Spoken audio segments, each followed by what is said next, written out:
अस्सलाम वालेकुम वरहमतुल्लाहि वबरकातुहू। प्यारे भाइयों, सबको मालूम है कि आजकल क्या सूरत हाल चल रही है। गजा के बच्चे रो रहे हैं। आजकल गजा में बच्चे बूढ़े जवान कोई भी महफूज नहीं है। मुस्लिम उम्मा के लिए बहुत दुख की बात है, बहुत अफसोस की बात है। सारे इस्लामी ममालिक के हुक्मरान खामोश बैठे हैं।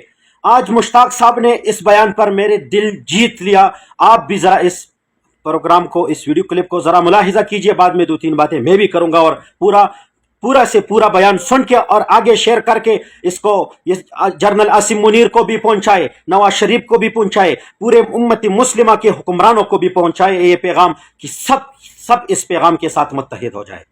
पाकिस्तान के बिलखसूस मैं पाकिस्तान के हुक्मरानों से कहता हूँ, मैं पाकिस्तान के शहबाज शरीफ से भी कहता हूँ और मैं पाकिस्तान के जनरल आसिम मुनीर से भी कहता हूँ कि कायद आजम की फलस्तीन पॉलिसी वो यही थी कि हम फ्रंट लाइन में फलस्तीन की आज़ादी के लिए लड़ेंगे। 1940 की करारदाद से उनसे पहले मुस्लिम लीग, ऑल इंडिया मुस्लिम लीग ने हर अपने सालाना इजलास में फलस्तीन की आज़ादी की करारदाद पास की है। इसलिए हम फलस्तीन की आज़ादी के लिए फ्रंट लाइन में लड़ेंगे, हाँ कोई अरब मुल्क लड़े या न लड़े। इसलिए कि हमें अरबों ने ये नहीं बताया, हमें अपने बानी पाकिस्तान ने हमें बताया है। और जिस नजरिए के ऊपर पाकिस्तान बना है इस्लाम, उस नजरिए ने हमें बताया कि हम फलस्तीनियों के लिए, मस्जिद अक्सा के लिए, गजा के लिए जो है वो आवाज उठाएंगे। तो मैं पाकिस्तान के हुक्मरानों और जर्नलों से पूछना चाहता हूँ कि उन्होंने इस हालत में क्या किया है, वो क्यों खामोश है, वो क्यों आगे नहीं बढ़ते।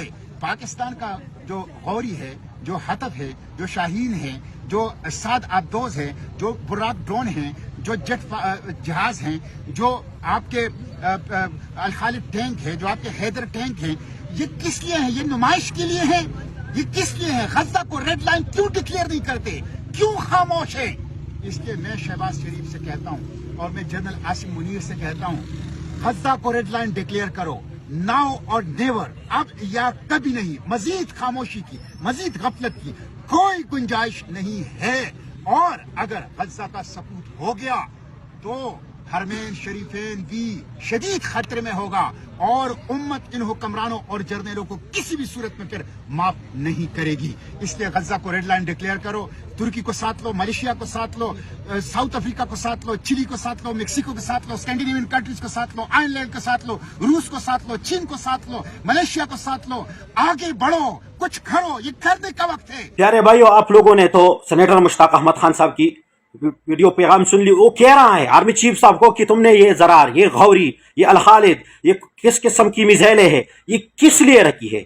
अगर आप इस वक्त भी गजा के मजलूम फलस्तीनों के साथ नहीं खड़े हो सकते तो फिर इस अल खालिद के नाम खत्म कर दे, इसके ऊपर आसिम मुनीर मिसाइल का नाम रख दे। अगर गौरी का नाम खत्म करके इस पर शहबाज शरीफ मिसाइल लेके, अगर अल खालिद टैंक का नाम दिया है तो इस पर किसी और जरदारी का नाम रख ले, क्योंकि इसका नाम जो गजनवी नाम रखा है इसका नाम खत्म करके इस पर किसी और कंजूस का नाम लगा ले।